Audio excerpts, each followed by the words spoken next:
Ah, Sata Bro Sate. Ah, Sata Lavo. Oh Lord, how we long to be in your presence.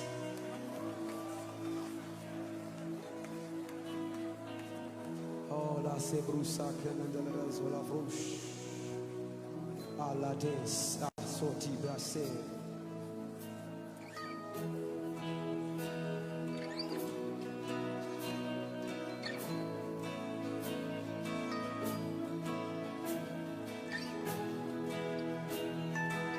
We long to be in your presence, oh Jesus.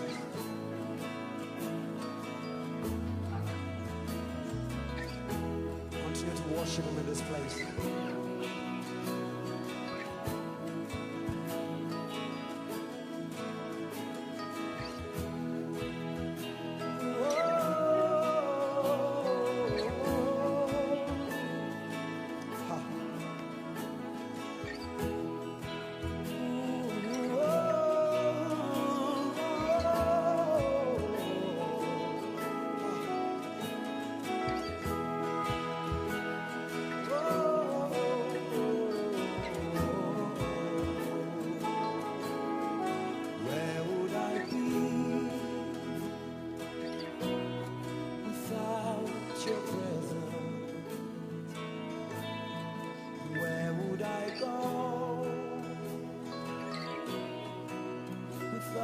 Your favor,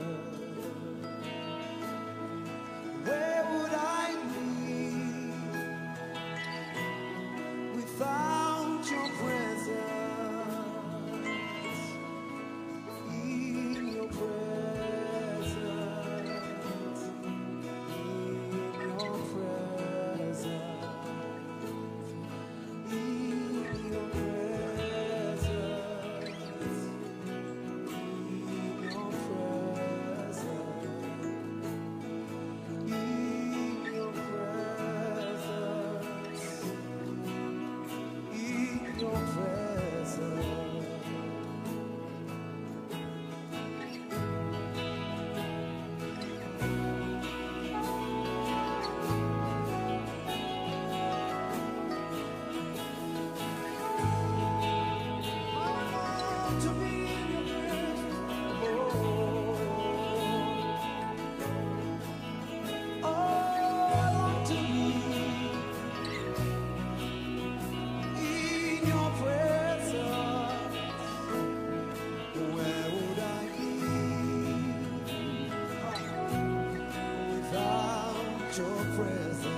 in your presence.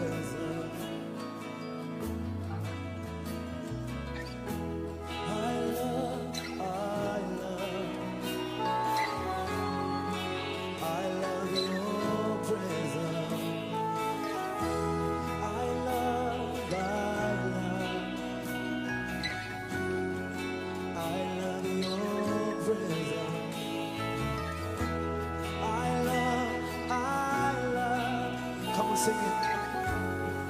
I love you, Jesus. Can I hear the audience say, I love you. Sing it.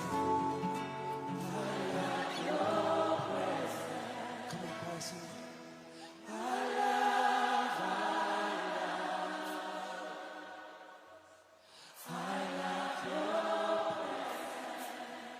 Sing it. I love your presence. Sing I love you, Jesus. I love you, Jesus. Sing I love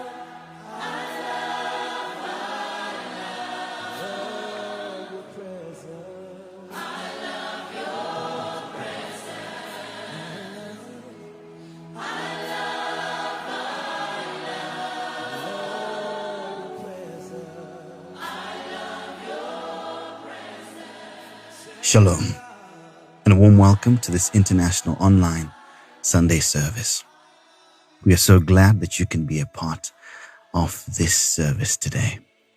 Today is officially the last Sunday of the month of June, and now we've crossed over into the second half. In fact, we're crossing over into the second half of the year. Now, the first half of the year was marvelous indeed. We saw the voice prophet Emmanuel Makandiwa loading our arsenal with weaponry against the enemy, creating a battalion of individuals, believers, that will confront the enemy and bring to naught all of his plans. And so we're grateful and we celebrate what God is doing in this time, in this year of excellence through his friend, Prophet Emmanuel Makandiwa.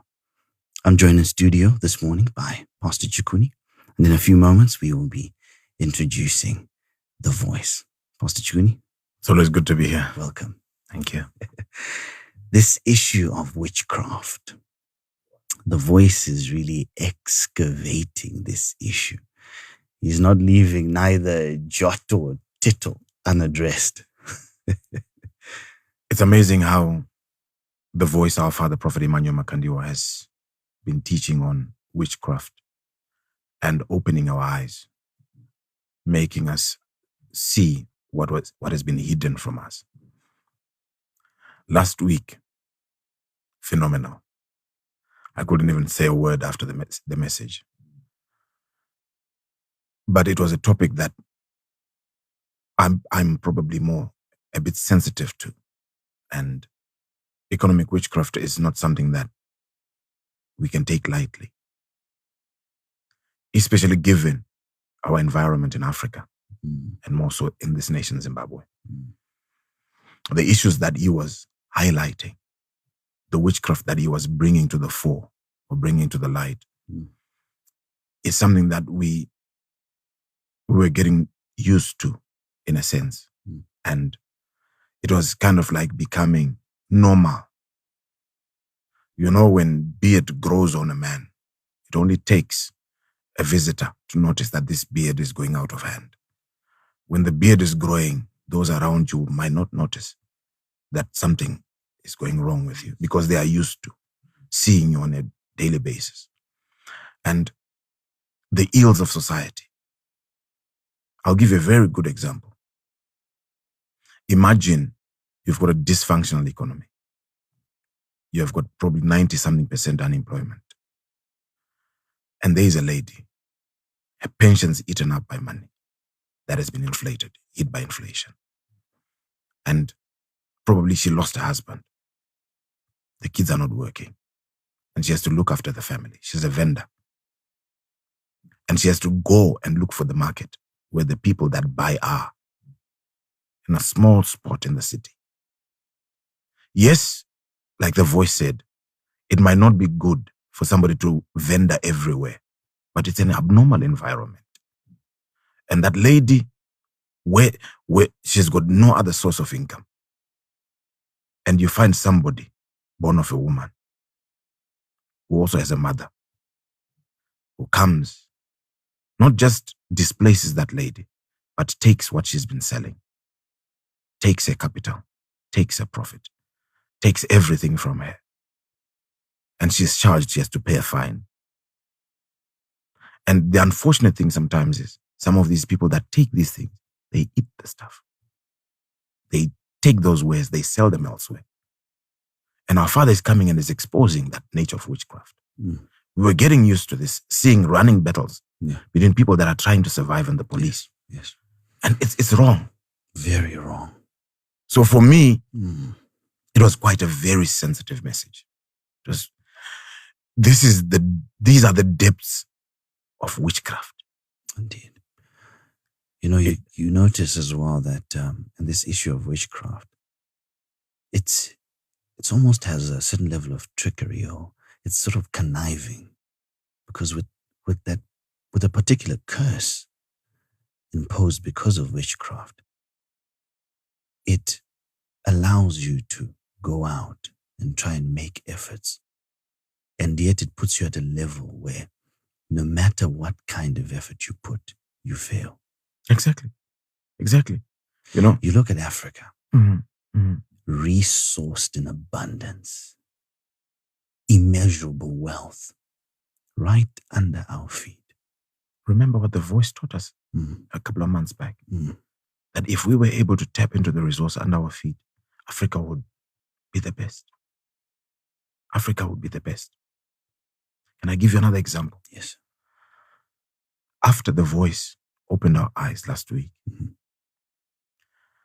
somebody wrote a comment from another country, and they were saying civil servants in that particular country had been given a 50% salary increment.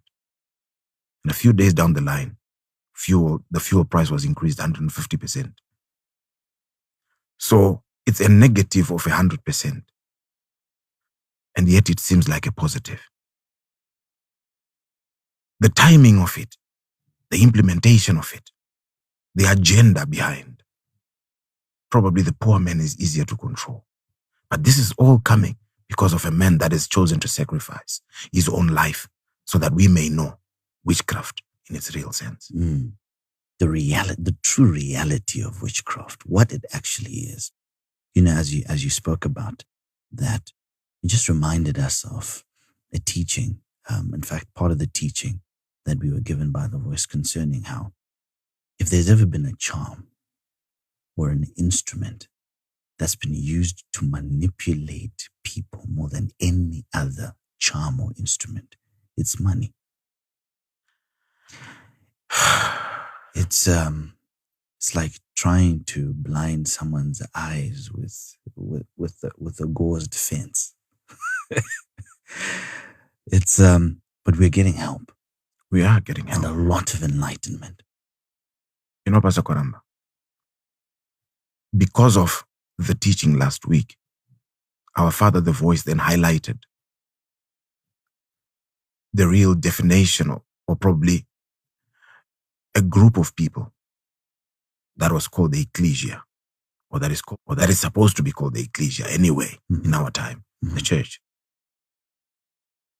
You look for the definition of that word, and it comes, or it highlights the aspect of democracy in society. And it is only because of the voice that we begin to understand that the distribution of resources should be done by the church. And yet, the distribution of resources, like the voice taught us, defines politics. And yet the church has been pushed away from politics.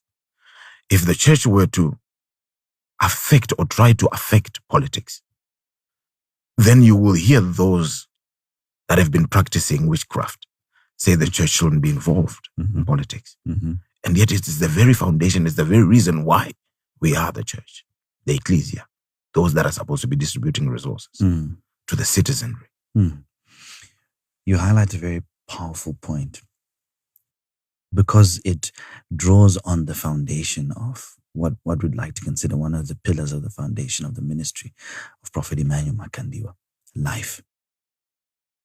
He is giving us the truth of the gospel, not so that he prepares us to go to heaven, because heaven is where we are. He's giving us this information because he is training us on how to be the ecclesia on earth. Exactly. How we must colonize these worldly systems and bring the heavenly system down to earth. Exactly. And so we have been blessed indeed. We have been blessed. We have been blessed. That's why, so much by God. Especially on this particular topic, I encourage somebody out there to please share and allow your friends and family to listen, to get to hear the voice of God. I believe when the prophet of God is speaking to us, he's speaking the heart of God to us today. Yes. And whoever has the ability to listen, go beyond denominations. Just love your neighbor. Love your neighbor. And allow them, give them that opportunity to get to hear from the voice of God. Indeed. And I believe people are ready to receive this lovely morning from the voice. So if you can allow us now to introduce the voice of God, Prophet Emmanuel Makandiwa. Father, thank you so much for being here this morning. I'm delighted to be here. Thank you. Father, we're so grateful that you are sharing with us these truths and handing over to us keys that will make us victorious in this area of witchcraft, and to be able to identify truly the areas of witchcraft that have been affecting many of us in our lives.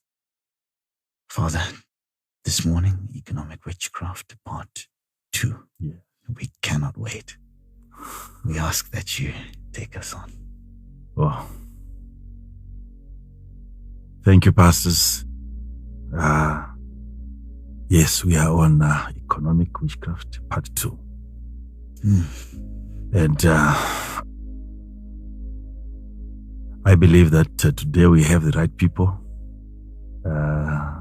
watching us all over the world, wanting to hear and to benefit from the word of God. And I have just a few areas that I would want us to focus on today. Still on the same topic. We touched on so many issues last Sunday. And if there was any area that I touched on that you feel might need a bit of elaboration, you can let me know. But I believe our people are really getting blessed. And it is important that they keep on sharing and inviting each other to a platform like this. I think it's very important. This probably could be the best gift that you can ever give to somebody. Letting him know that those people are back again. We really want to transform your life. And I love it when I look at my assignment, knowing that God has given me a mandate, being present when you need help. And I wouldn't want to be that person who comes to tell you that you won't make it in life, because already you have had such people, and maybe one person was still missing in your life. And that's what I'm coming to do, to let you know that something can come out of this. So we are happy to be here, and we go straight into the Word of God and find out what really is this economic witchcraft, and how does it work.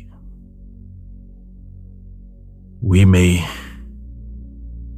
sometimes underestimate the impact and what these witches and wizards have done. But you know, once your economy is affected, that destroys everything else that comes with a good financial life. You know, when you study finances, you'll notice that there is something that the devil understands that we don't. The devil knows something about money, but we don't. When the devil is fighting you every single moment, day in and day out, and making sure that money doesn't come your way, there is something much bigger than money that the devil is trying to stop you from getting.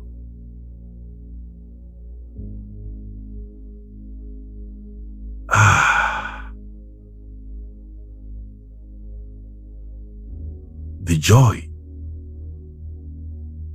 that money creates is what the devil doesn't want you to have. And that joy is beyond money. What the devil really doesn't want you to have is not money. It is the confidence that money creates. When you begin to look at money from that perspective, then you start appreciating money more than you do right now. It is what it brings that the devil doesn't want you to have. What money brings, what money creates.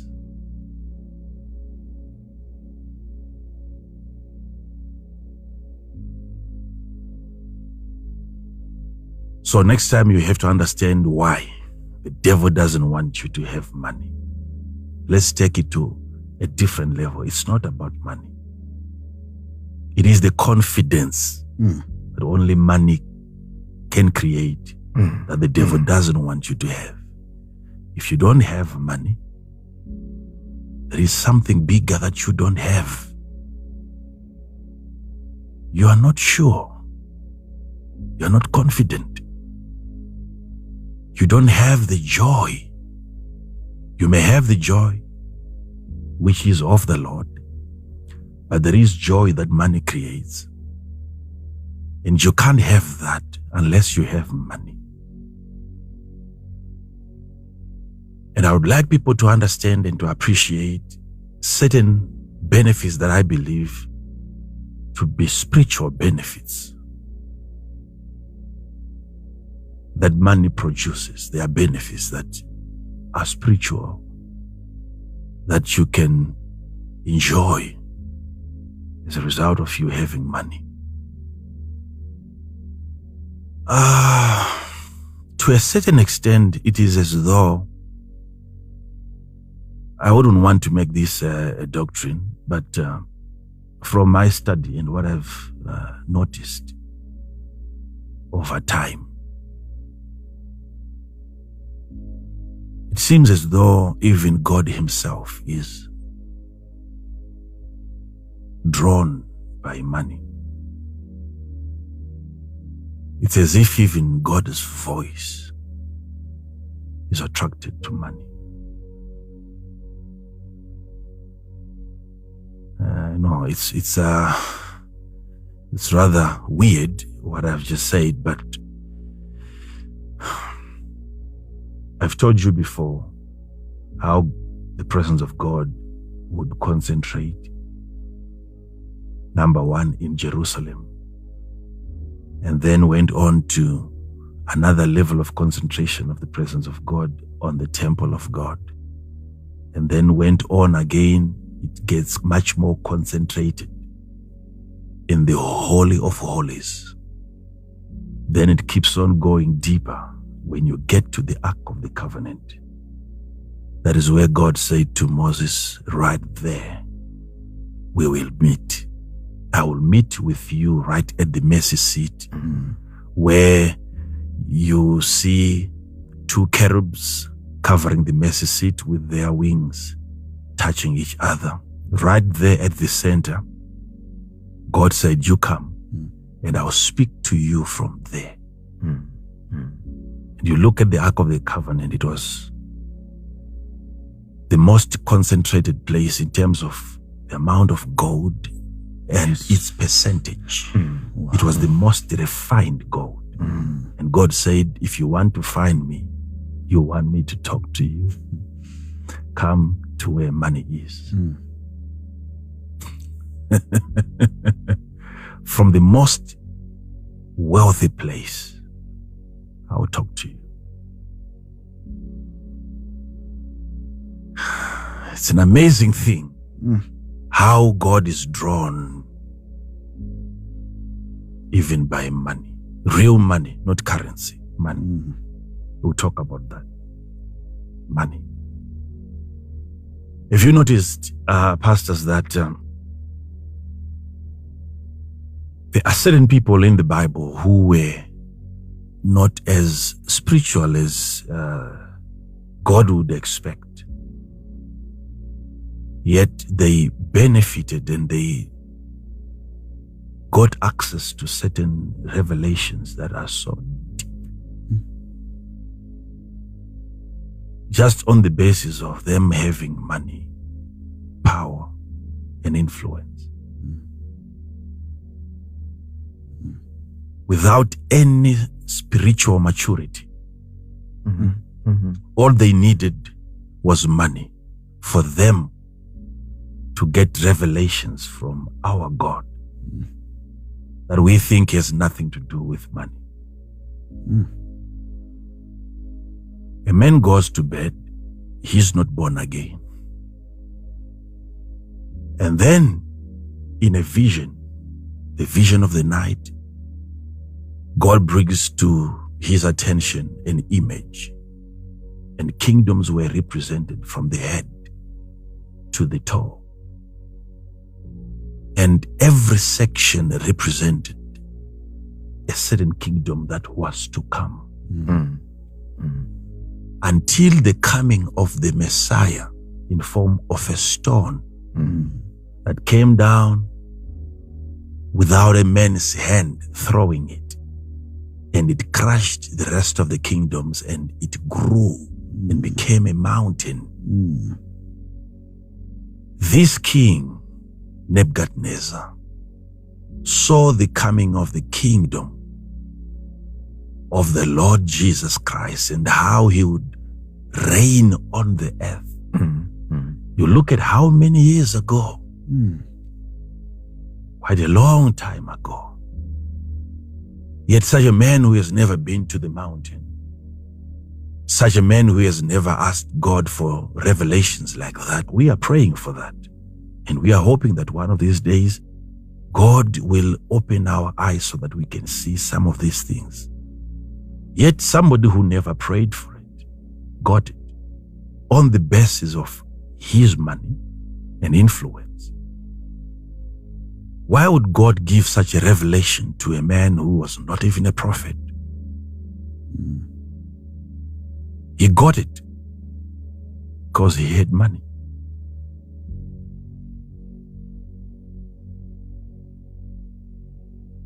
Now, when you begin to look at money from that perspective, then you understand that really money can become a divine advantage. By having money, you now have something that you can attract even the voice of God. I'm giving you a very perfect example here. Yes. Do you know, had God given that revelation to an elderly woman in Babylon who had no money, probably we were never going to have that scripture in the book of Daniel.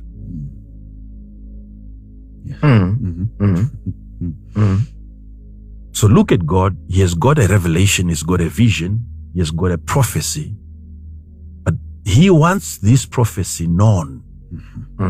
Then he looks at the most potential person. Who can I give this revelation to? Just so that it can be documented.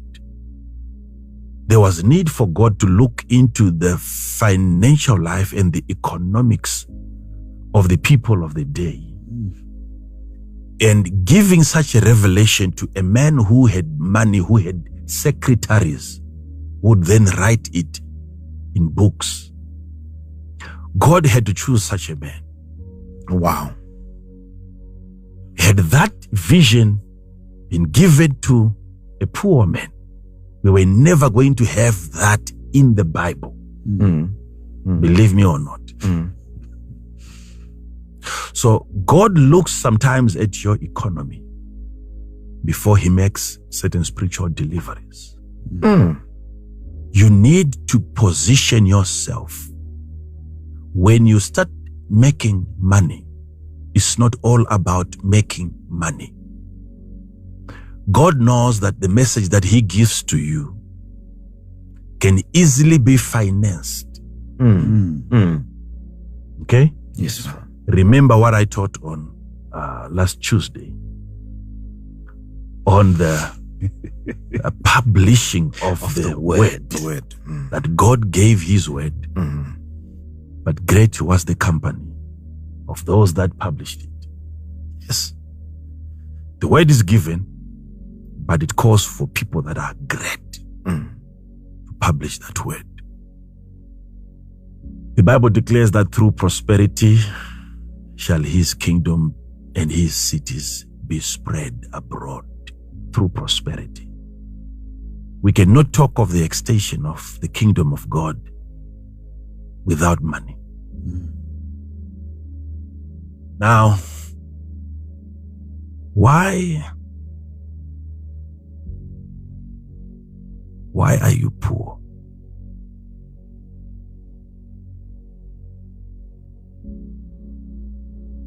If there is a reason why the rich are rich, then there must be a reason why the poor are poor.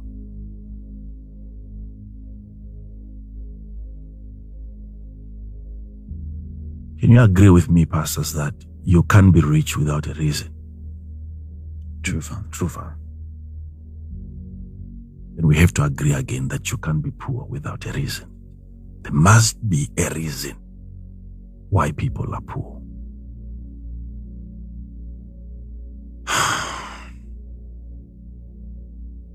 Economic witchcraft. Who is in control of your economy? Who is in charge of your economy? Who manages your economy? Who dictates, who determines what you get and what you don't? Who made you to eat what you ate today? Who decides where you go for holiday?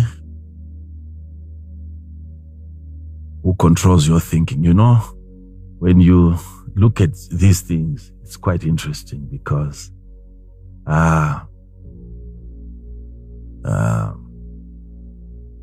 we have so many questions that we are not willing to attend to. And not until such questions are answered, then our economy is yet to be addressed. We have to look at certain outstanding questions that needs immediate answers. Why am I poor? Why is it that I don't have money, yet I have everything else?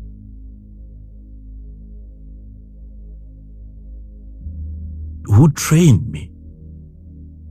Who taught me on how best the poverty I have ought to be maintained? Because there is a maintenance of poverty. Because having poverty from the day you were born until you die, I don't know at what age, but having it every single day and not losing it, it means there is a way that poverty is being maintained. Failure to maintain poverty well, you lose it. Failure to maintain that poverty well. If you keep that poverty in a wrong atmosphere, under bad temperature, it expires and you lose it.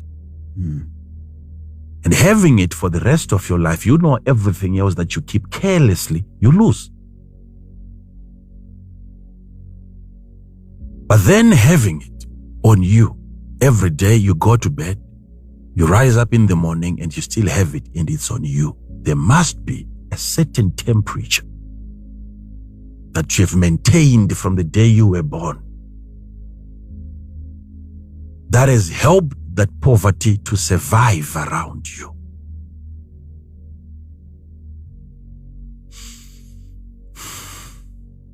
So what are we going to do today, pastors, is to do an economic witchcraft diagnosis. Thank you, Father.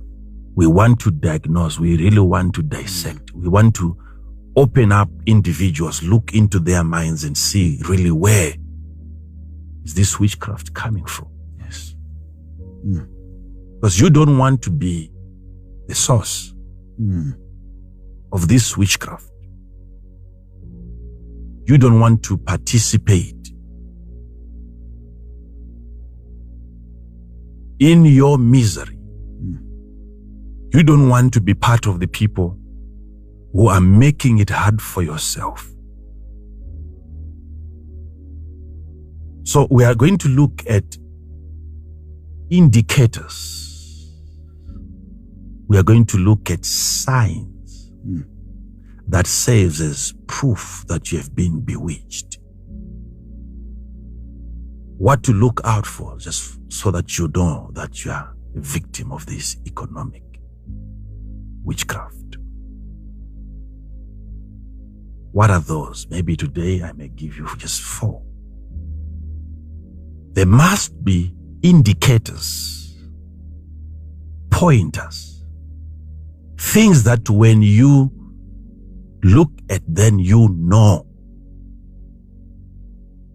I am a victim of economic witchcraft.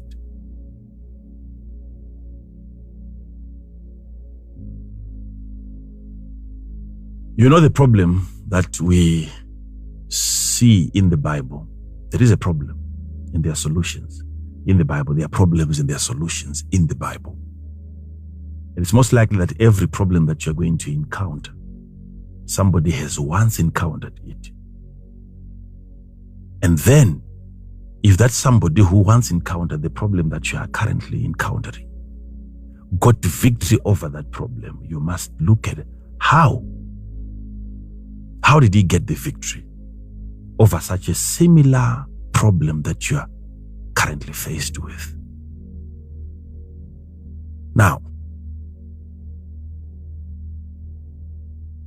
before I give you the first one, there is a man again in the Bible who was the king of Egypt, Pharaoh. This man was never as prayerful as some of you are. And yet he gives a very vivid description of his spiritual experience at the river in the book of Genesis, chapter 41. I want you to look at that, Genesis 41. Yes, Father. Verse number 1. Verse number 1. And it came to pass at the end of 2 full years that Pharaoh dreamed, and behold, he stood by the river. And it came to pass at the end of the 2 full years. Yes. That who? Pharaoh dreamed. He had a dream.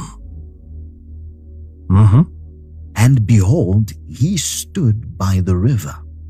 Now, I would want people to really look at something here. I may not have enough time to touch on the river aspect. It is important that you don't only look at what Pharaoh is looking at.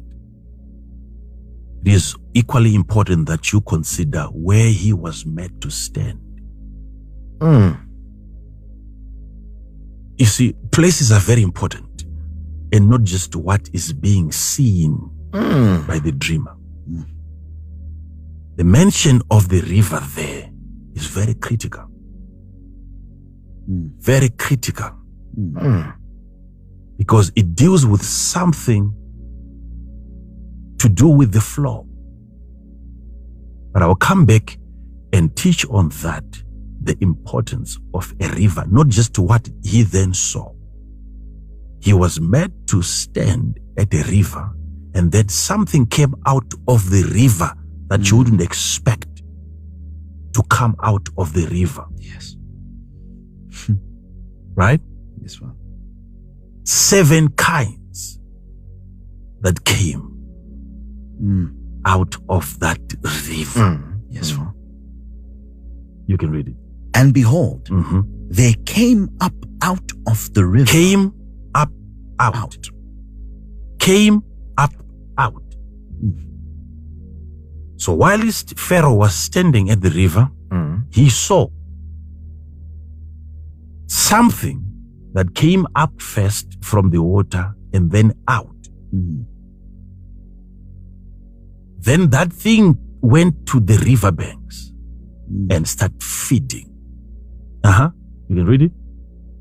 There came up out of the river 7 well-favored kine. They were well favored kine. And fat-fleshed. Fat-fleshed. Yes. And they fed in a meadow. Yes. So from the river, they went on to feed. Now, notice that they are not fed because they were feeding on the meadow.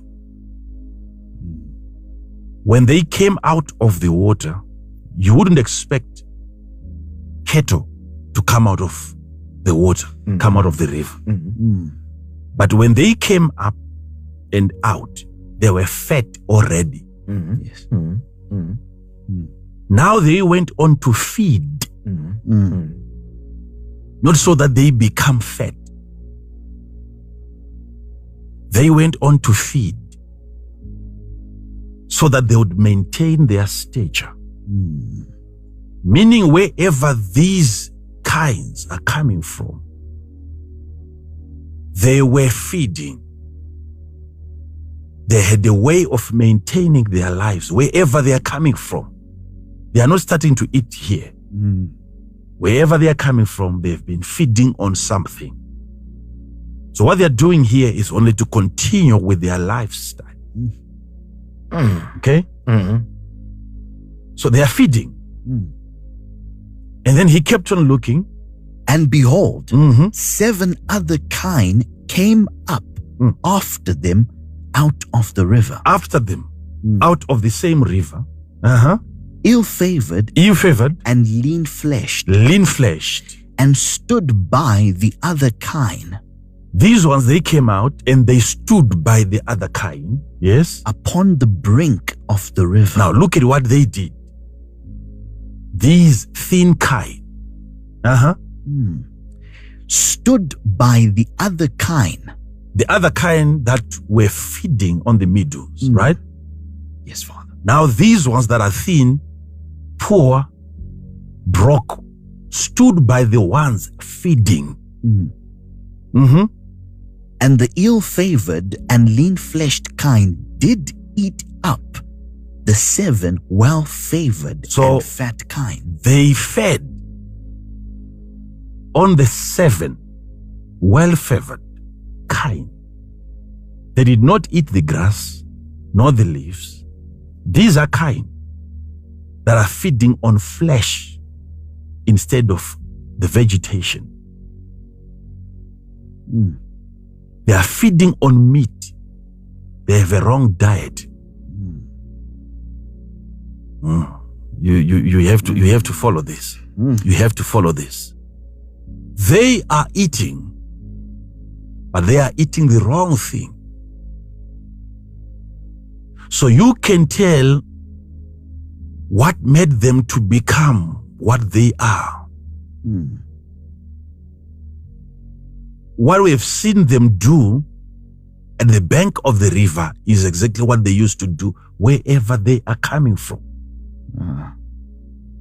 The fat are fed because they are feeding on the right stuff. The thin are thin because they are feeding on the wrong stuff. The rich are eating right. And the poor sometimes are poor because they're trying to feed on the rich.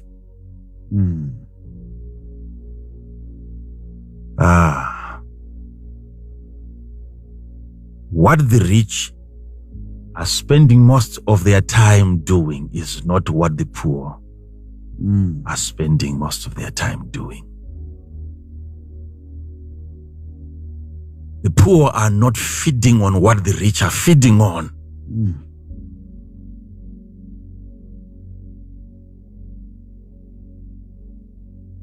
The rich, the well-favored Kai, were focusing on the right diet, and the poor were focusing on the rich. Now, I want you to keep on reading now. We want to see something there that is happening. Verse 5. And he slept and dreamed the second time. And behold, 7 ears of corn came up upon one stalk, rank and good. And it devoured again. The same thing happened. Yes. I don't want to spend much time on that because that's not what I'm here to teach on. But I want people to understand that poverty, lack, and insufficiency thrives more in the absence of vision. Vision. What has brought Africa to where it is today is vision deficit, prophetic deficit. We lack focus. We lack focus. In the absence of a financial vision, poverty thrives.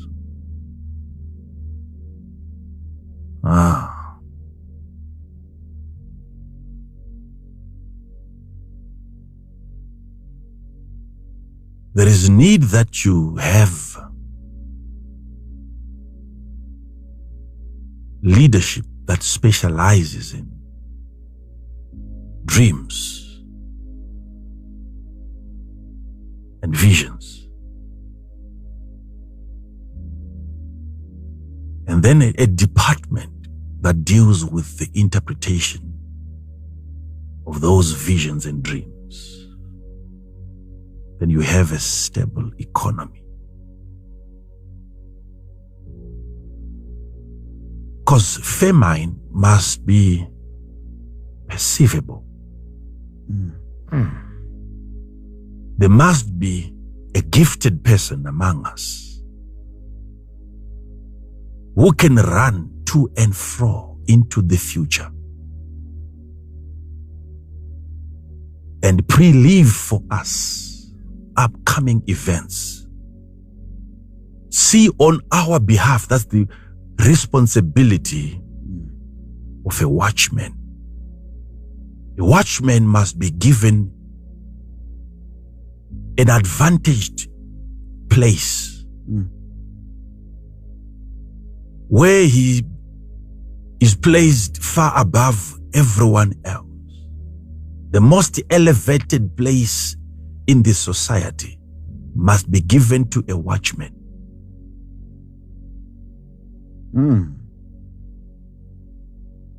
That most elevated position, you must never have the king of Israel sitting there.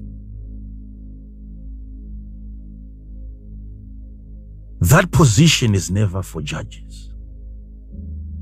That position is for the watcher. And then that person, his duty is to then blow the trumpet in case there is an enemy approaching. It is not the work of the king or the president to be watching over the city The leader must rely on the watcher, the man who sees beyond.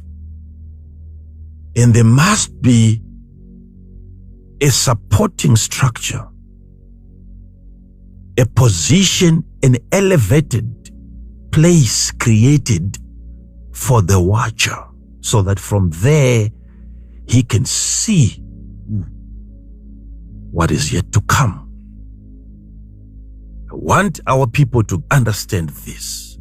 It matters where you place your watcher. If you say that's the highest position, I want to sit there myself, you have a problem in the city. Wow. Pharaoh was prophetic, but his dream needed an interpreter.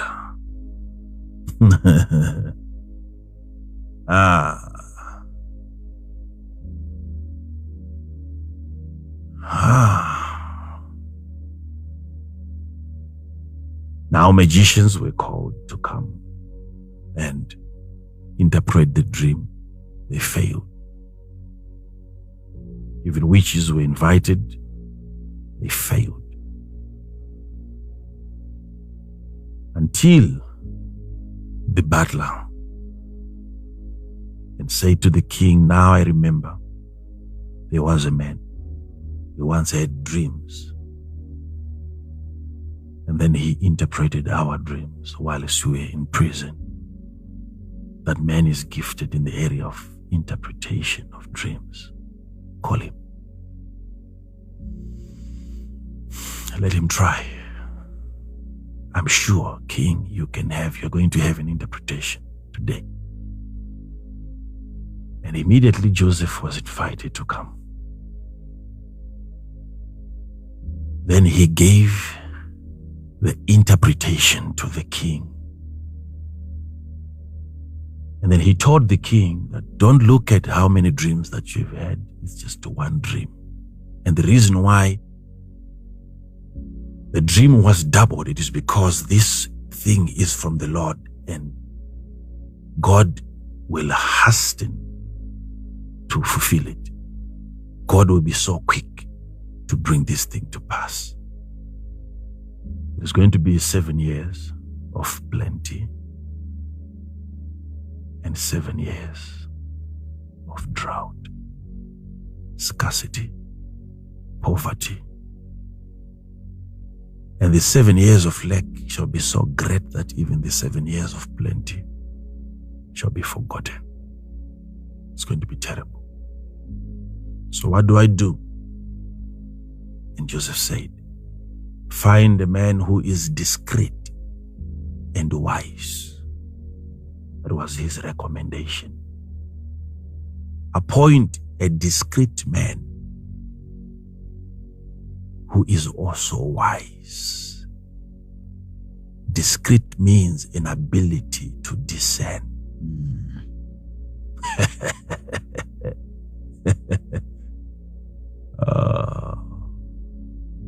Don't do that yourself, king. Find, appoint. So in other words, kings must understand, or especially presidents must understand, that they are appointed to appoint. Their responsibility is not always to do everything by themselves. Their responsibility is for them to identify people with responsibilities. O king, find a man who is discreet and wise, and appoint him. Let him be in charge. And it was so strategic. I'll have to come back and show you how that was implemented, how that advice was implemented. Yes, I think maybe next time. Yes, please. Because there you are going to see solutions that we need, even in Africa. Wow. In that chapter, from beginning to end, I will show you how easily we can correct our economies in Africa. Right there in your Bible. I'll explain that to you. But I want to touch number one on financial illiteracy. This is an indicator. This is a pointer. This is a red flag. Do you understand what money is? Do you know what money is? Have you ever been taught on money?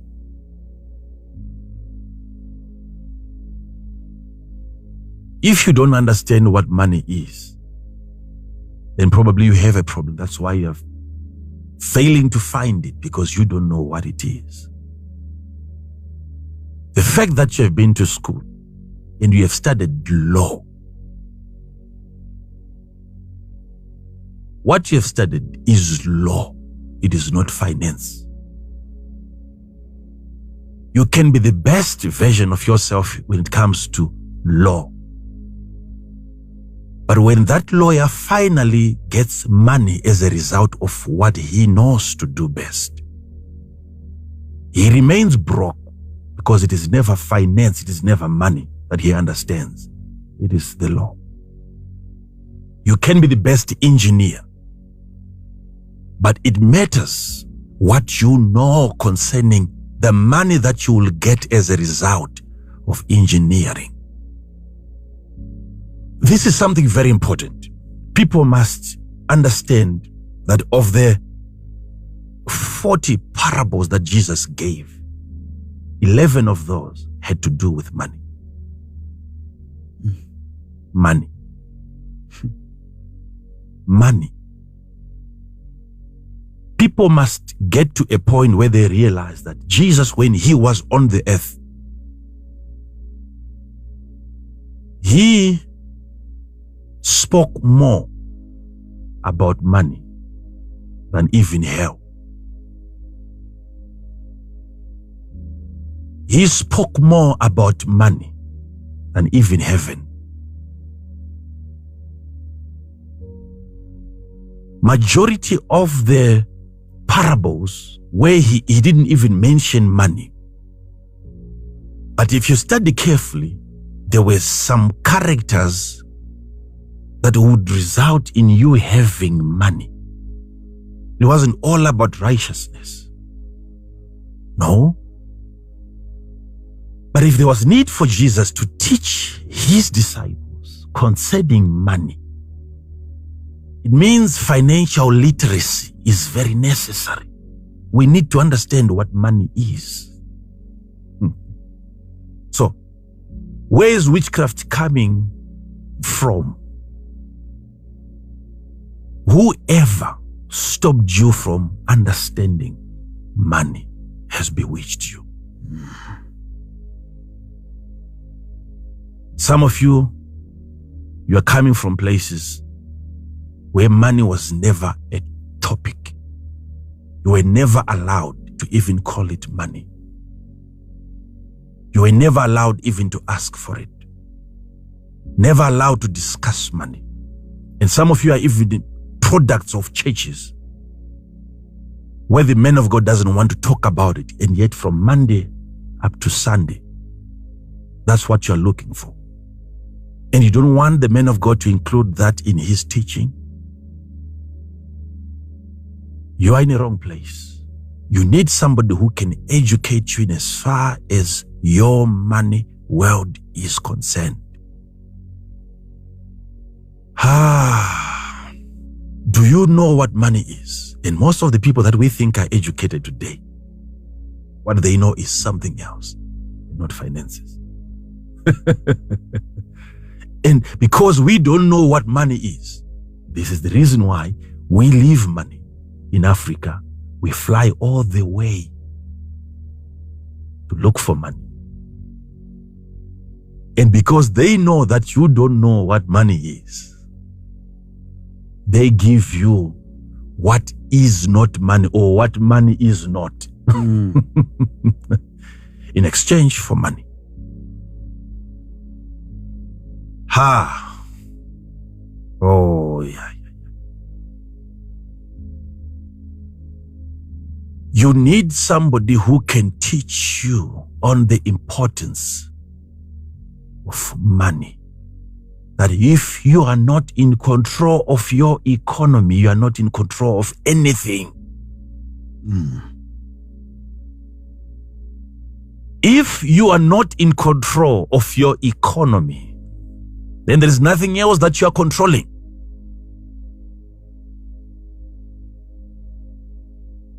Oh. You see, there was a need for a person in your life to bring you to a place of understanding where you begin to look at money in a different way. If there was no such a person in your life, then probably you are the person. You have to grab your son by the hand and you lead him into real truths concerning money. You remold his worldview, his understanding of money. Let your son know that money is never the root of all evil. It is the love of money, not money. Educate your son. Give your son information. Money is never bad.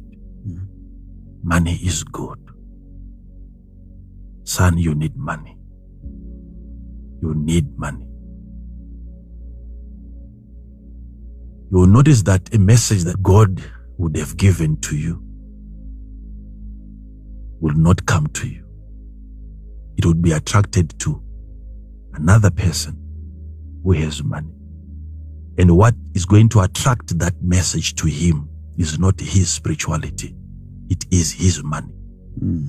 Visions that are coming from heaven, they will end up gravitating towards a certain concentration of finances where there is more money. You don't want to end up having your God sending certain guys who are not as educated as you are in the things of the spirit simply because they have money. Do you know there are people today who are dreaming your dreams? There is a hijacking of dreams where people end up receiving instructions from your God because they have what it takes to fulfill certain assignments. You have the spirituality, your ears are open to hear God at any time, but when it comes to the execution, God knows that you can't. You will have to go and beg people for money before you can accomplish that purpose.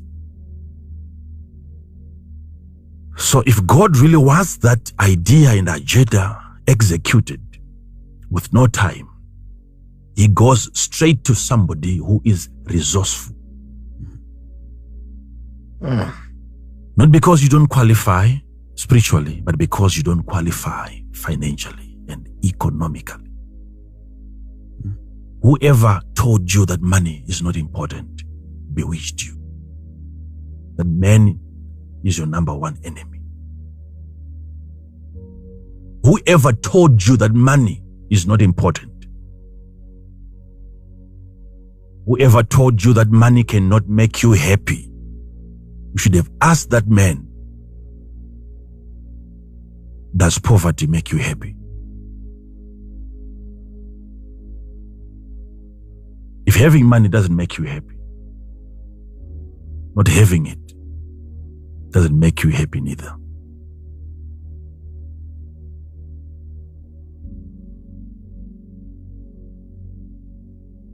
If money is not important to you,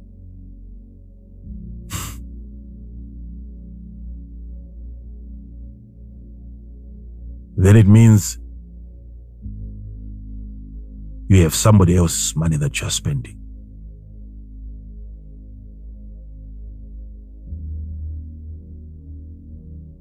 You are that thin kind that is feeding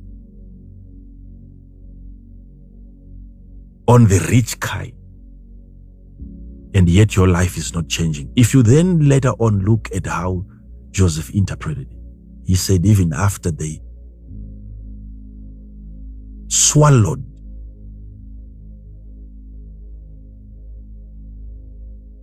the well-favored kind, still their structure and their stature never changed.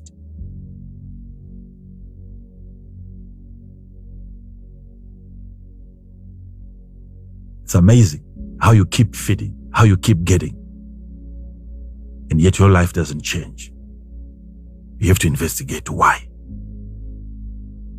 Money is very important. You need money. If you are really serious about having your economy changed, you have to come as close as you can to your gadget. You have to look at me closely. Let me help you. Most of what you heard concerning money is wrong. This is the most accurate information that you need, that can help you improve your life. Without money, you can never do much. Believe you me. Without money, you can't do much. You can't do much. And by money, I don't mean currency. I mean money. You need money. You need money.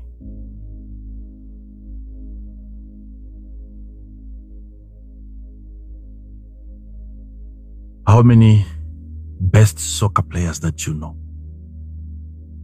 that once had money, they are so broke today? Many. What's the reason? There's only soccer that they know. It is football. Their understanding, all of it revolves around that little ball, that skin of an ox. Their mind can never go beyond that ball. And when that ball finally introduces them to money, they can perform all those skills that you see them performing in the pitch, in the ground. You can be educated, but do you know what money is? If what you know has nothing to do with money, then the day that money arrives, then you realize that there was a need for you to be educated in as far as money is concerned. What you're doing in life, if that finally gives you money, then you understand that money is something that you don't understand. When what you know finally gives you money or brings you money, then that day you realize that you needed to know money and not just what you know to do best. Keep on doing what you're doing.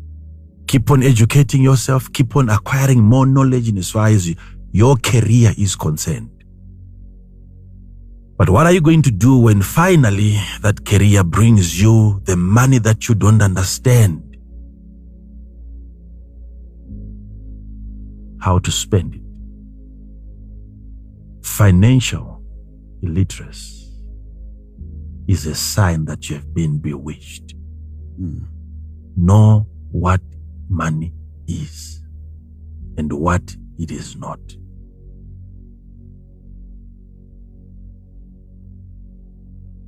That's point number one. Point number two, misplaced value. Misplaced value. You must put your value in the right place, where it belongs. Sometimes we overvalue things, and sometimes we undervalue things. And that misplacement of value is as a result of you again not having been thoroughly taught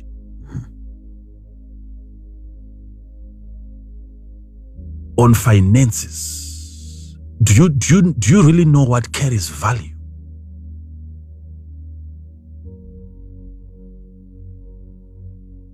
I remember some time back, we used to stay in a place called Brodel Brook. You know, that gated community. Yes, nice place. But just before we enter through the gate on your left, there was a supermarket. I don't know if it is still there. Went in there, bought some things, and somebody noticed that it was me. He wasn't a member of our ministry, but he was so glad he saw me. And right from the till, after having paid for what I'd bought, he accompanied me to the car, carrying my things, pushing the trolley. When we got to the car, I blessed him with all the blessings that you can think of. I told him that your light will never go off. God will cause his face to shine upon you. Thank you so much for accompanying me. I looked at him, I looked at his face. He didn't understand what was happening. Then I knew that he needed something different. Reached out into my pocket and gave him some money. Then he was so happy. Suddenly his face changed. I could see joy, excitement, energy. He took the money. He left. Had I known his understanding of value, I wouldn't have wasted my time, placing a blessing upon him. He was happy receiving money from a blessed man and not the blessing. Misplaced value. Do you understand the value? Do you understand the value of things? Misplaced value.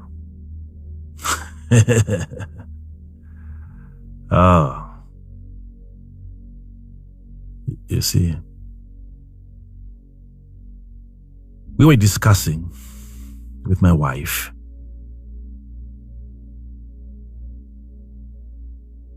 on the best ways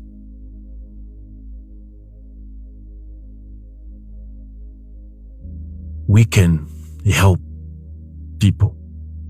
I've shared this with you before. How best can we help people? How best? How best? And we reached a conclusion that the best we can help people is never their best. There are times when what you are giving out is your best, and yet your best is never their best. And in those circumstances, you are never going to be appreciated.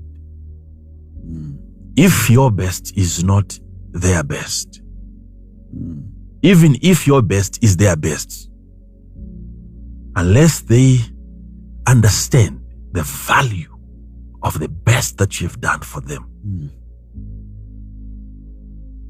they will never appreciate you. Is your best his best? That is what some of you are doing. Even in a marriage setup, you can be doing your best for your partner. But unless your best is his best, you will never be appreciated. You must understand how the person values what you're doing for him. Not only the value that you have put on what you're doing, but the value that he has put on what you are doing for him. A misplaced value is a sign that somebody is under witchcraft affliction. Whoever brought him up, trained him in a certain way. Failure to recognize value is proof that you are under a witchcraft spell. If you value things that do not have value, and you undermine things that have value, can you discern the value of a thing? Can you listen to me today and then listen to somebody else and understand the difference, our difference in value?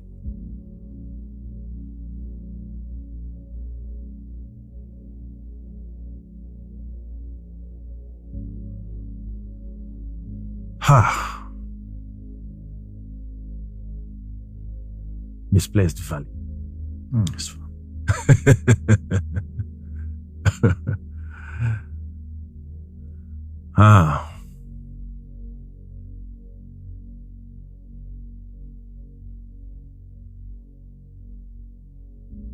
Do you know what is important? So we're discussing. What do you think is the best that we can do for the people? Then we begin to study. The people that are poor, what do they need? And we begin to look at names given to them. Disadvantaged people. It means they are disadvantaged. They do not have advantages. Oh my God. They are poor because they are lacking advantages. They do not have advantages that other people have. So the best we can do is to give them advantages. Let us come up with advantages, not cash. Advantages.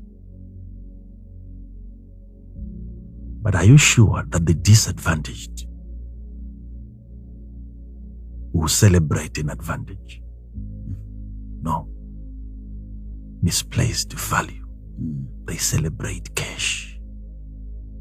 Whoever brings to them an advantage is never celebrated. Disadvantaged.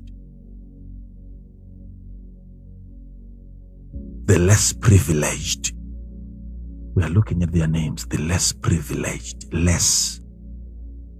What is less is a privilege. So they don't have a privilege. So what do we give to them? A privilege. Because we've realized that they are in that state because what they don't have is an advantage, is a privilege. They lack opportunities. So let us create opportunities for them to make money. And it is not opportunities that they want. It is cash. So when you move around distributing advantages and opportunities to the poor, you will never be regarded as a generous person in our society. Unless you start giving people money, which is the wrong thing. There must be a creation of an environment where poor people can extract value out of. They can be effective. You give them a place where they can work and qualify themselves for the cash. If you give them the cash that they are unqualified for, that this is why, it will soon depart from them. Because the day that money arrives, it will look for those qualifications. Have you worked for me?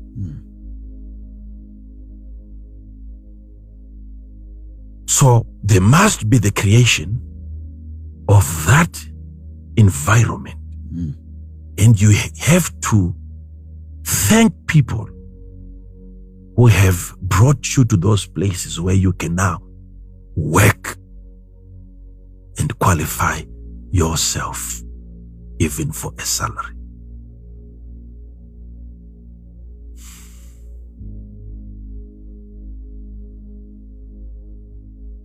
So present before them, I have an opportunity. I have an advantage that I have for you. I have a privilege and I have cash. Choose. You know what they'll go for? Cash. Cash.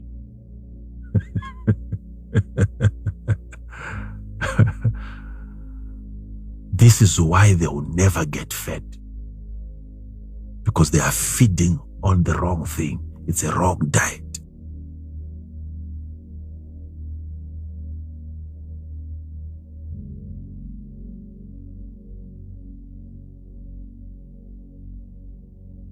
If you have placed your value on wrong things, wrong places, wrong people, people that should never be in your life. Who are those people?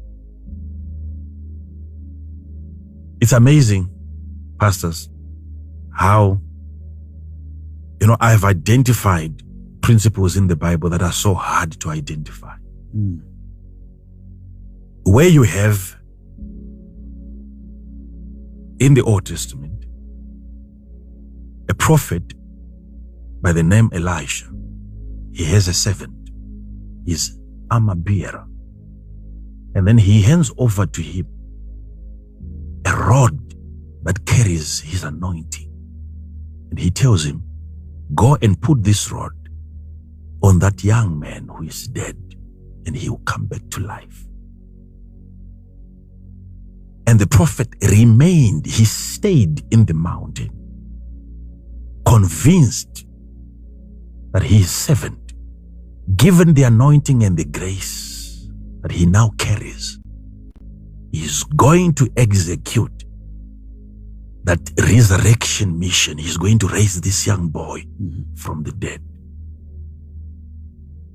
But something very critical was given to him in form of a direct order, an instruction. Do not greet anyone in the way. Salute no man. Then he got to the place, placed the rod on the young man. And there was no resurrection, but took place. Until the prophet picked it prophetically that I have to follow and do this by myself. Did he greet somebody? I don't know. But why would the prophet say, salute no man? Why? If saluting a man is a form of respect, had it ended there, I wasn't going to have a problem. Now you have Jesus telling his disciples, enter not into the cities of the Gentiles. You see, he said, I've come only for the lost sheep of Israel. Yes. Right? Yes, sir. And he tells them, go for those. But don't enter into the house or into the cities of the Gentiles. Okay? Not because we are inferior. Get that? Don't make a mistake there to think that so Jesus didn't prefer us. He preferred only the Jews. No. He said, I have come for the lost sheep of Israel. That doesn't mean that he didn't come for us. No. No. The lost sheep of Israel. It was Israel that was lost, not us. Okay. Wow. So they needed more attention than us. The Gentiles. We were never lost as Gentiles. because we never had the law. We had never broken any law because it had never been given to us.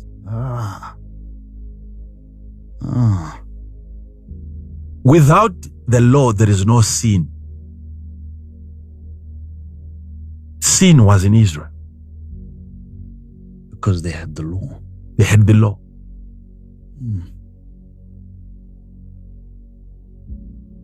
Okay. That's for another time.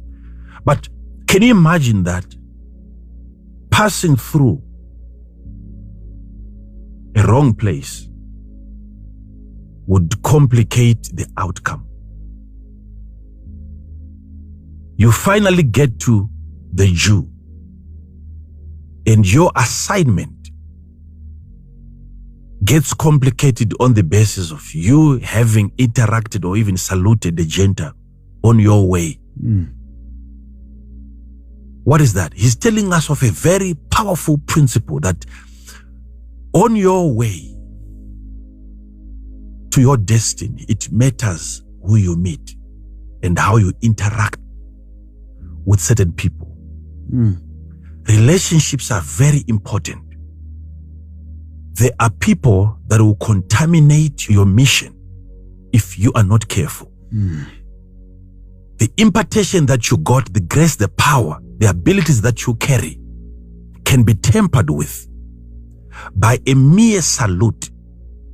Associations are very critical. Understand that.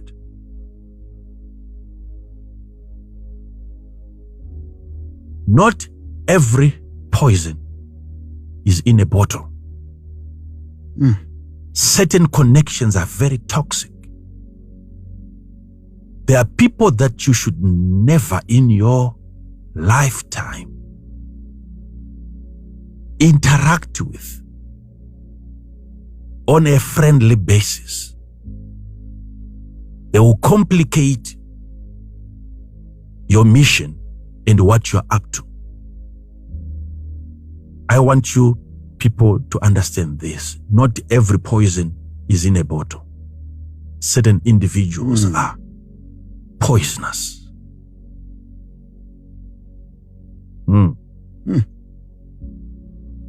So this is very critical.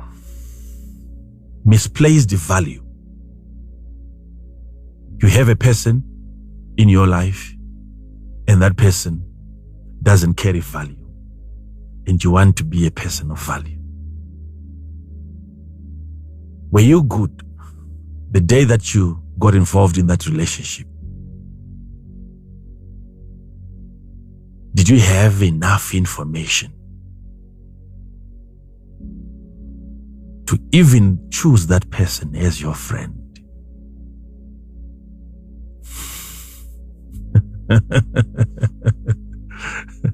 Did you understand value when you got married? What were you looking for?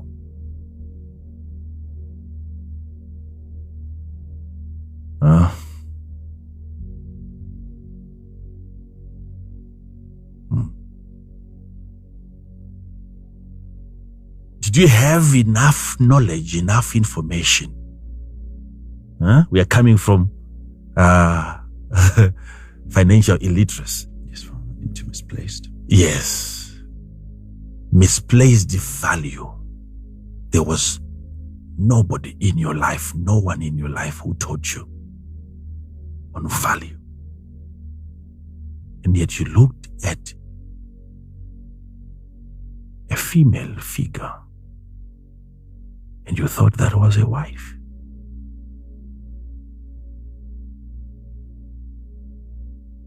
And only to realize 2, 3 years, 5, 6, 7 years down the line, but she's not a wife after all. She's a concept. You could be married to a prototype. That's not what you were looking for.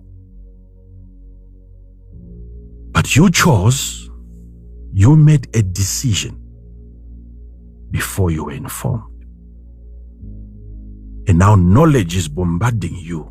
You now know what to choose after you have already chosen. And you are crying to the Lord. You don't know what to do. You no longer have an opportunity to choose because you have already chosen.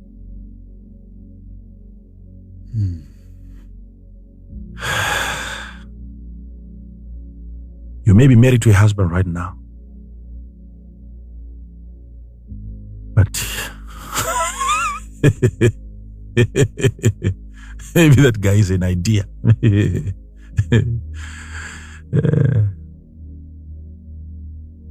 You're in trouble. You placed value where it doesn't belong.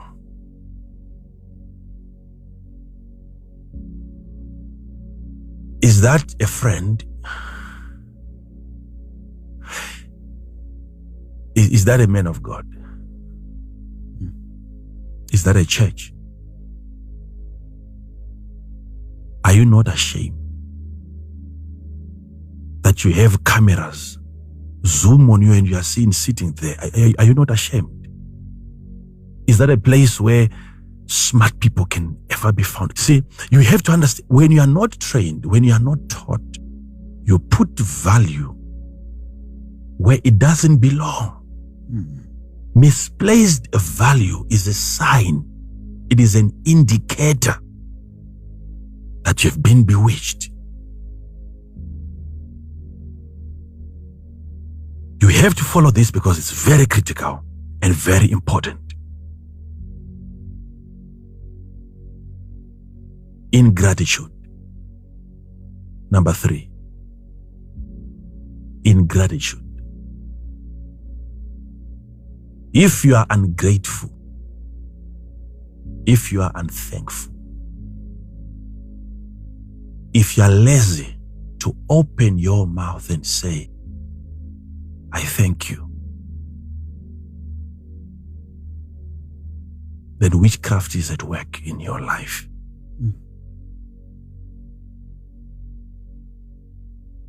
It's something so simple, and yet billions of people cannot do that. Very simple topic. Because everyone who is ungrateful right now thinks they are so grateful. And the reason why they don't know that they are the ones that I'm talking about is because they are under a spell. You think I'm talking about somebody else. I'm talking about you. Do you know that you can take gratitude to a level where it can become an occupation? You can live by gratitude. You can feed your children just by being grateful. Oh my God. I really want to help people here. It's not enough for you to be grateful. You have to be grateful enough. It's not enough for you to be grateful. You must make sure that you are grateful enough.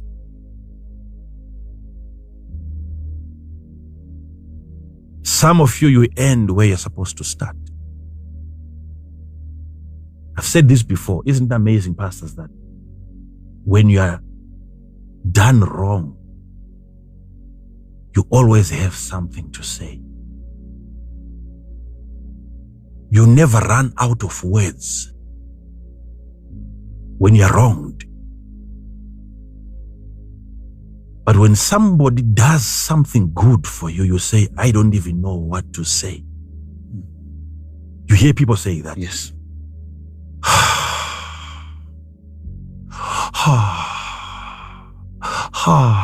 I don't know what to say. But had I done you wrong, you were going to have something to say. Who has taken good words away from you? Somebody who brought you up never taught you on how to be grateful. You must have compiled good words before receiving anything good. any help from somebody. Ha! Wow. It's amazing. Do you know that when we were just starting ministry, there was a day, if some of you pastors can remember, when we moved from the cathedral to the state lottery, and then I realized that the people around me were so broke.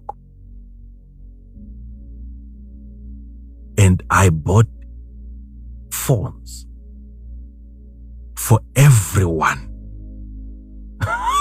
Wow. Everyone. I went and I bought phones. And that service, I was just distributing phones. Oh, wow. And I said, I can't get a line for you, but I just want you to communicate. And I said, this is my number. We are going. It's because I wanted people to know that I'm not starting ministry. That was another state. I didn't want people to think I'm starting ministry because I need money. Wow. Yeah. Everyone without a phone left with a phone. Brand new. Sealed.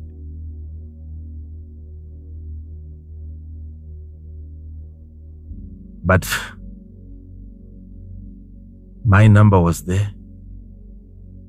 If not 3 or 4 people only that send me a thank you message. Everyone who had no phone now had a phone.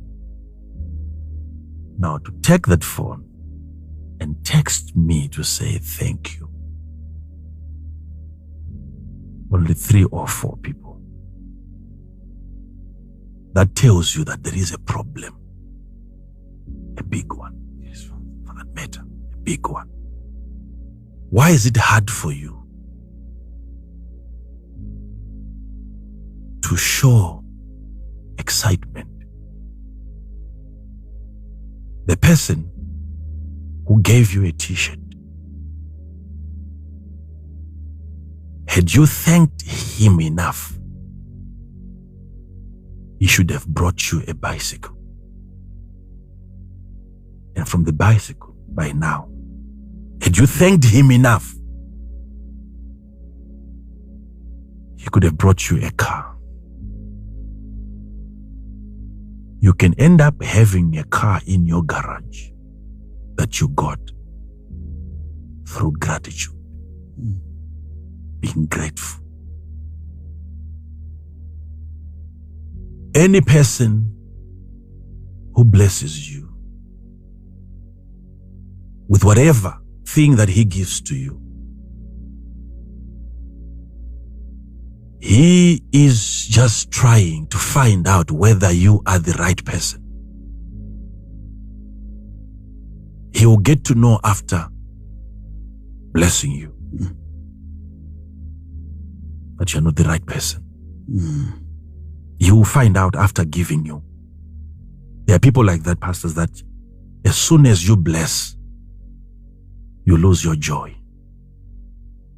And most people are under that kind of a spell that is affecting your economy and gratefulness. Are you thankful enough? Are you thankful enough? Are you thankful enough?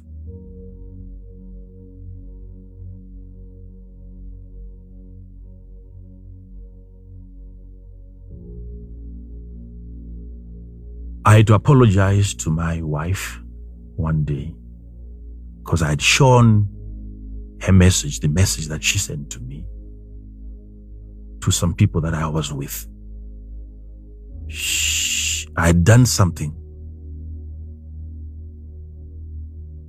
good for her. And I don't think that she deserves that. She deserved more than that. And she sent me a message thanking me for that gift,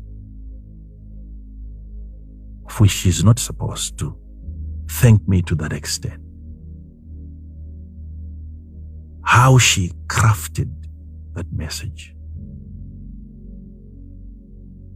how it was decorated and designed, a text message. And then I'm reading this message away from home, and I'm overwhelmed. I can't believe what I'm seeing. And I'm so much touched. And the pastors that I was with realized that I'm no longer myself. Somebody asked me, "Are you okay, man of God?" I said, "I'm okay. I'm just touched. Sorry guys, I shouldn't be showing you this, but just read this for me." And they are reading this message of gratitude coming from my wife to me. And they were all puzzled. They didn't know what to say. And I had to force them to comment. I said, "What's your take on this? What do you think about this?" They said, we can't believe that this is Mama appreciating you for such a thing. Yet you have done more for us than that. Yet we don't remember ever sending you such a text.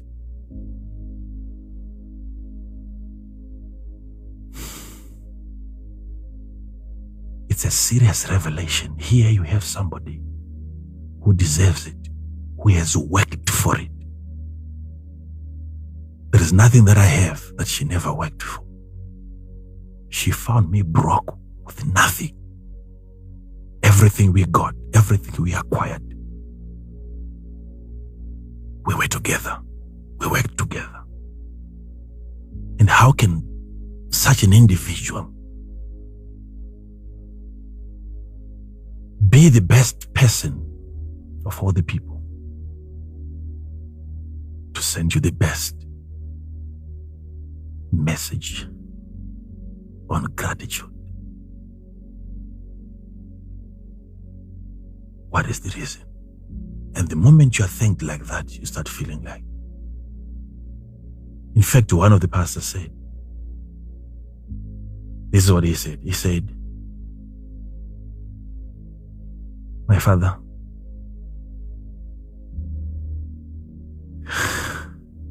in as much as Mama is saying she doesn't deserve this, isn't this the reason why she deserves even more than what you did for her?" I said, "You are right." Oh, wow. And I realized that he was telling me something. That he has got a different experience at home. His wife thinks she deserves.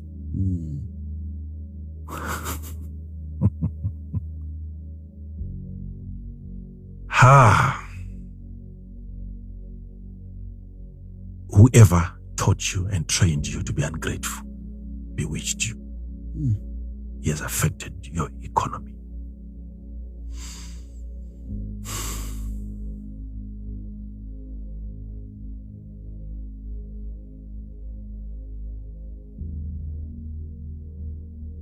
Whoever blessed you must come back again and bless you if you were grateful enough.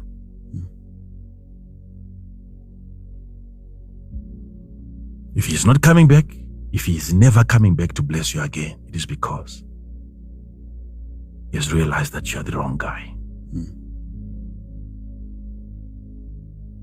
Are you thankful enough? Are you lazy to thank those around you that have been helpful. A card, a text message, a visit.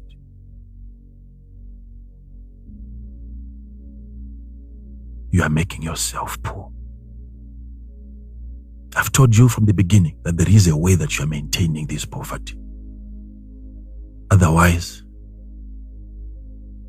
it would have left you long time ago. But you are doing something which is so deliberate to maintain this poverty.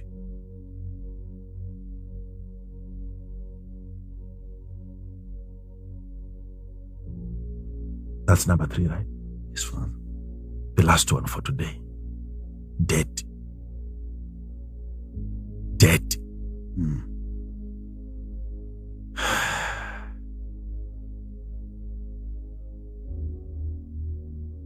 Debt is not a blessing. It's a sign.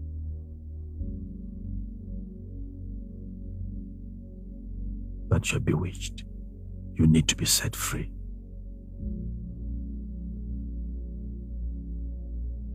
Proverbs 22, verses 6 and 7. The book of Proverbs, chapter 22, verses 6 and 7. Train up a child in the way he should go. That's financial literacy there. Train up a child. Some of you, you missed that class. You never had such a teacher who would train you from a tender age on how money works, on the importance of valuable people, on gratitude. You were never trained on all these areas that I've highlighted. As a child, you lacked that. That is why right now as I'm talking to you, you are like devastated. You don't know what to do. Because you're saying to yourself, I should have had this years ago. But it's coming to you today. But thank God you're still a child. You can learn. Train up a child in the way. There is a way. There must be the right path. Like I promised you, I will teach you on the pathway of money. Yes.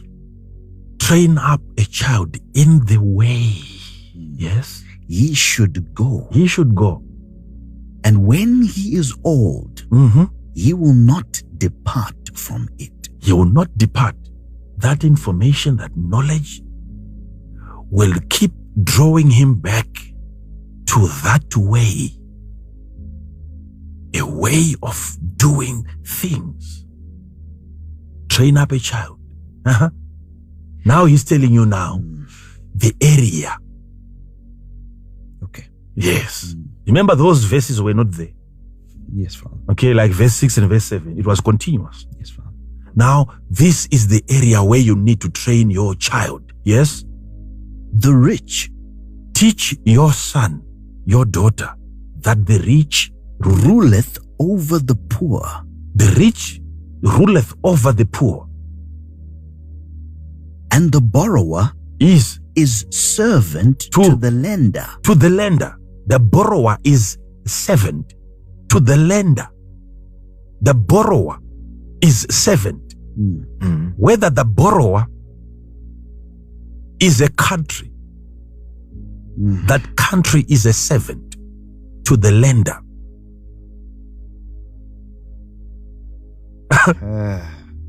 So we are not just talking of individuals here. If all that your country is doing is borrowing,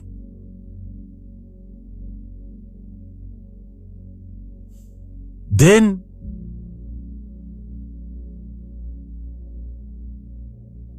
you have not just a country, you have a servant.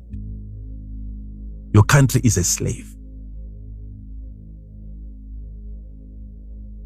Whoever it is that you're going to put in positions of power, authority, what they are running is a slave. That country will behave like a slave. It will act like a slave. It will think like a slave, borrowing.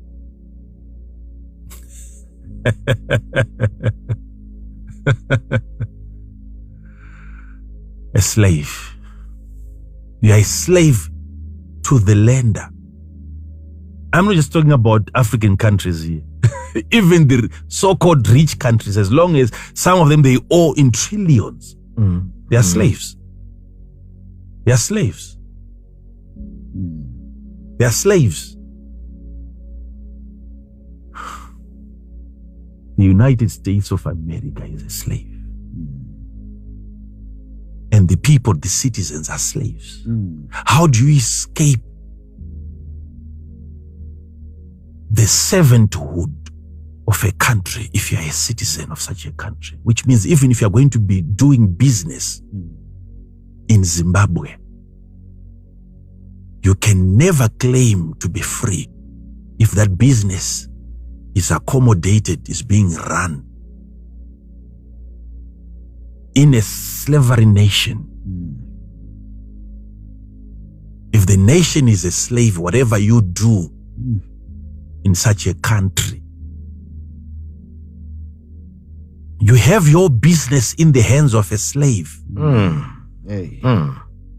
Harassment will never end. Torture will never end. Endless investigations. You'll never be cleared. You get investigated for every little thing that you do.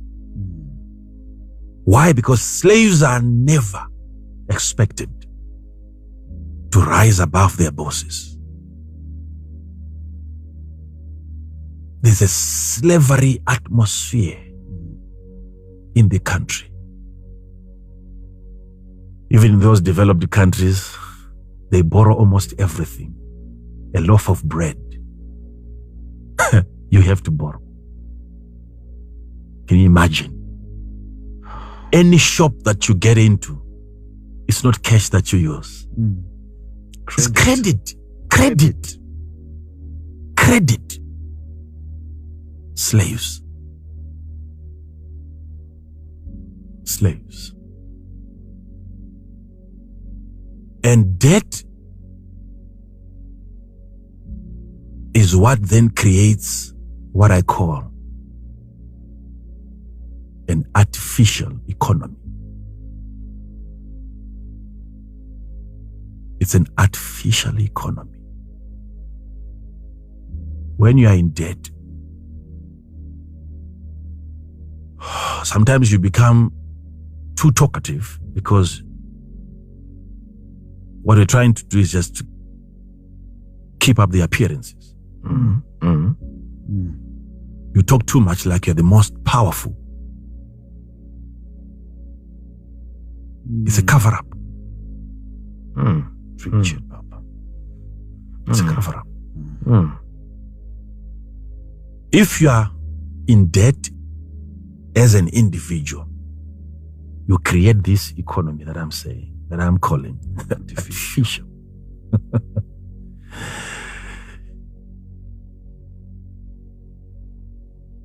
Why fake it? If you can have it.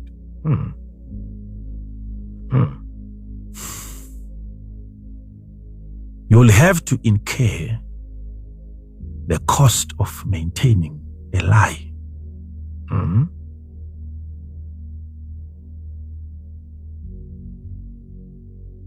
Read Proverbs 13. Verse 7.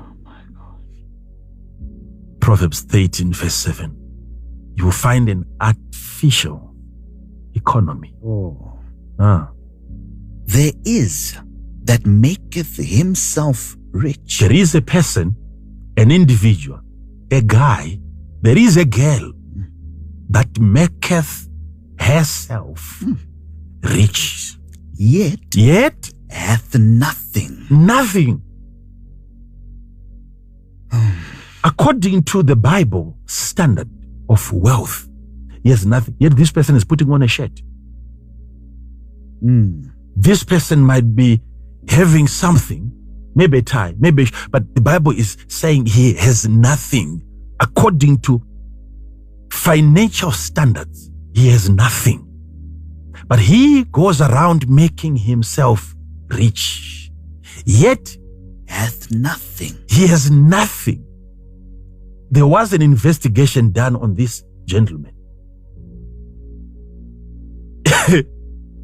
And they found out that this man had nothing. Yet, the image that he portrays out there, it's like he has everything.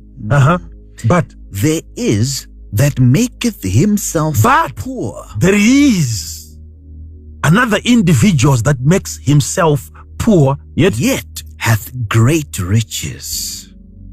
These are two different individuals. Wow. That have disturbed your thinking right now. Guys out there that are good at making themselves rich and yet they have nothing. Artificial economy. Because they've realized that they are never going to have it.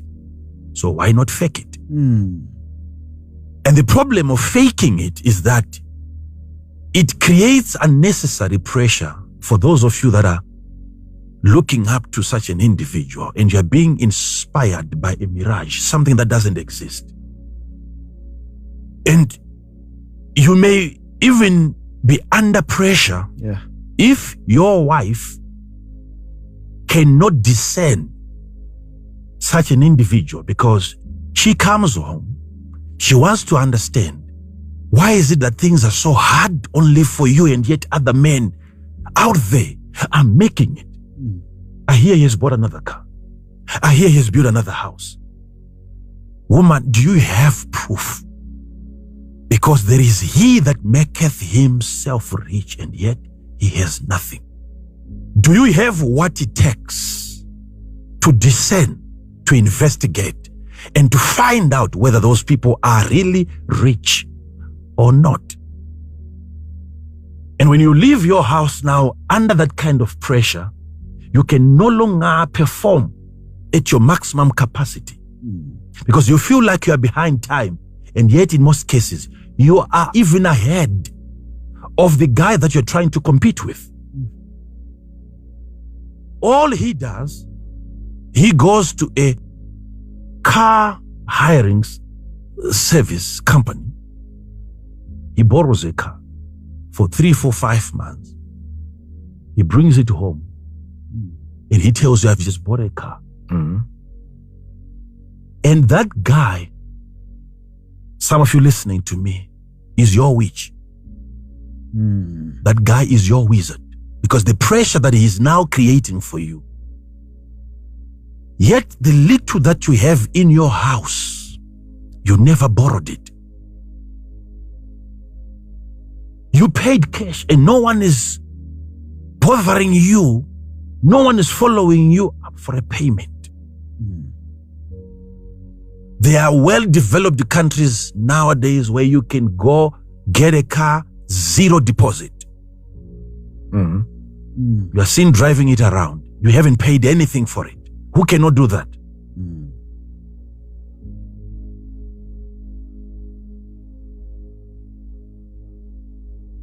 All that,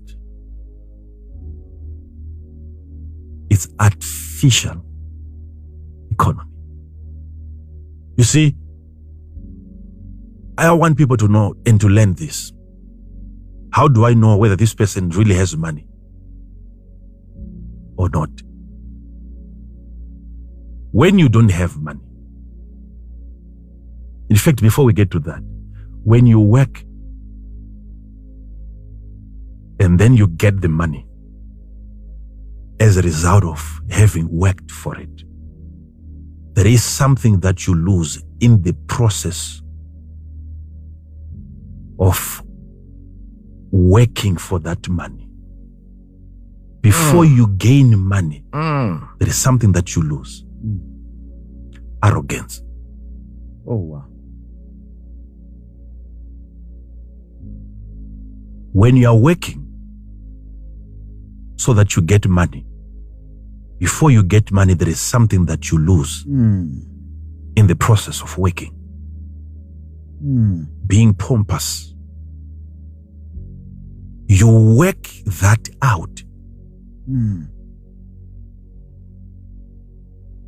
But when money comes, without you having worked enough for it, there is some cockiness that remains in you.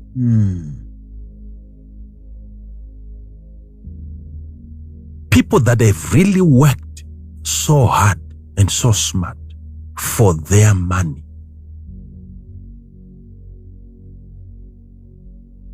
they are very calm. When there is a qualification in you, a qualification that qualifies you for money, you become steady.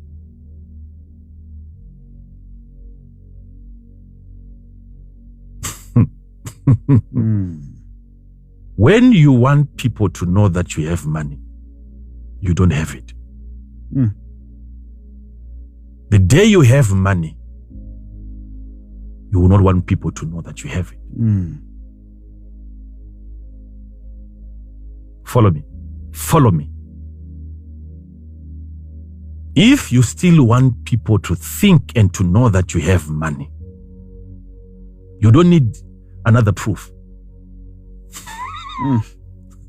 You don't have it. These are gems. The guy who moves around telling people that I have money, he doesn't have money. The day you find money, my brother, my sister, when you now have money, you fear people.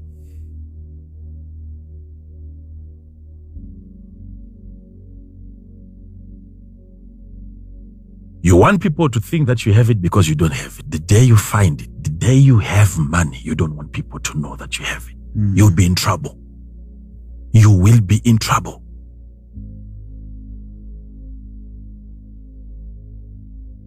Don't be bothered by people that you think have. There is nothing. There is nothing. There is nothing. I know places, pastors, where you can go. I can hire any type of a jet. You can fly it into your country, keep it in your hangar, anywhere. Do you know, you can hire a plane.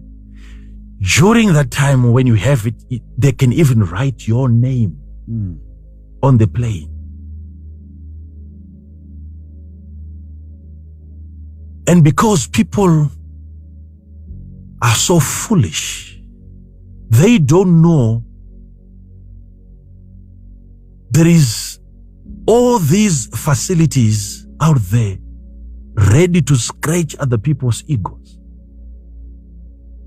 There are businesses that are surviving on that. They know there are people out there who are so pompous. They want to portray a certain image. And these are people that are putting pressure on you now.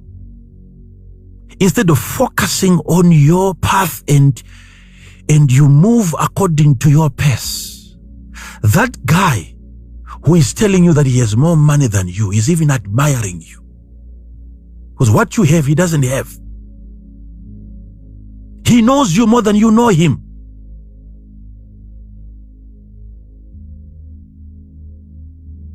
I hope our people are following this. You have to understand.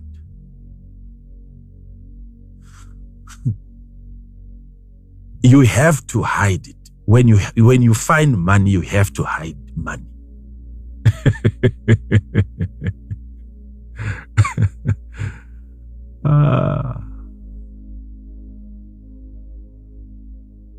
So, child of God, I want you to be very, very careful now.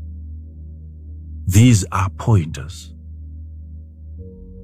This is a red flag. Pastors, you know, we used to have very rich white guys in this country who owned thousands of acres. Right? Yes, Father. And the reason why Zimbabwe was once the breadbasket of Africa, it wasn't because of all the Zimbabweans, few individuals. They used to have their own planes. Remember, those are the planes they were using to spray their fields. Yes, Father. Planes. But you never saw any of those planes in the newspaper. But he has a plane. You meet with him, he has got a very short. Look at the shoe he's putting on. Farmer shoe. Yeah. Farmer's shoe.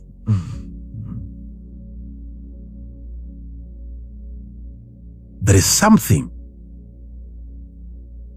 that work does to the worker. If you're still arrogant, you haven't qualified yourself for the money that you claim to have. When you work for money, there is something that you work out of your system and out of your character. Hard work humbles you. You become submissive. You understand other people. You become more gracious. When you have money that you have qualified yourself for, hear this and hear it from me. Don't let anyone lie to you. This pressure is unnecessary. You are better than most guys out there. Move with your pace. Stop looking up to people who are below you. All they know to do, what you don't know to do, is talk too much. Become the best version of yourself. Don't allow anyone to manipulate your pace. Don't let anyone make you complain before God.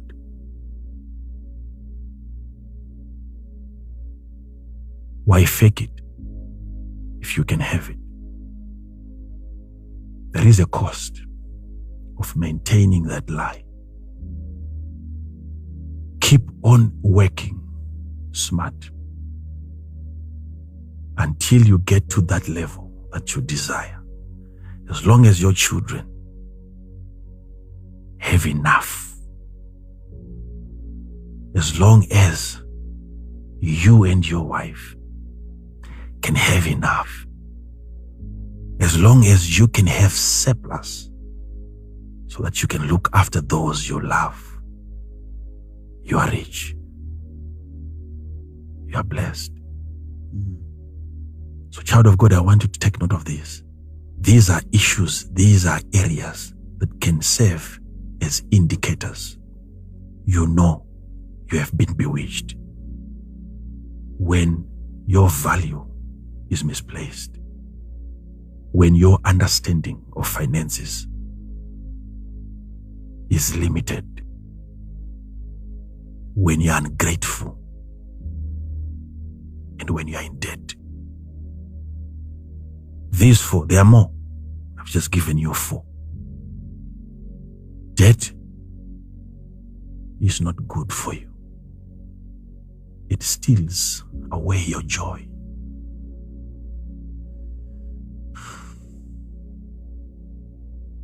You are not a happy father. If someone is after you, you are not a happy man. If you have gone beyond the deadline, you are not happy. And the systems of the world right now are designed to make sure that you live like a slave. There is no good bank on the earth. They were there during Jesus' time. When he gave the parable, he said, the master said to the servant, you should have maybe put my money in the bank for a profit. there was still profit in those days. You can't find a bank that is good. You come in, you present your proposal. They give you money, knowing that you can't pay it back.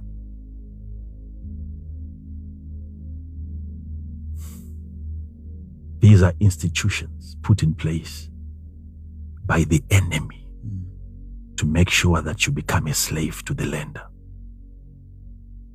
They look at your proposal and you're so excited, happy. When they look at it, they know with this kind of a business and this character that we have seen across the table, this guy can never repay this loan. Guess what? You are the person that they are looking for. Because you have attached the actual money that you have, which is your house. That's money. Then they give you the currency in the form of debt. Knowing that, this kind of a brain, this guy. So after you are gone, they are shaking hands, celebrating. We got ourselves a new property. They know, even before the term expires, they know they have a property, they have the real money. So they give you the currency. And on your way back home, down the elevator, there is a big smile on your face and you're thanking God for the loan. When you get back home, the slave is back.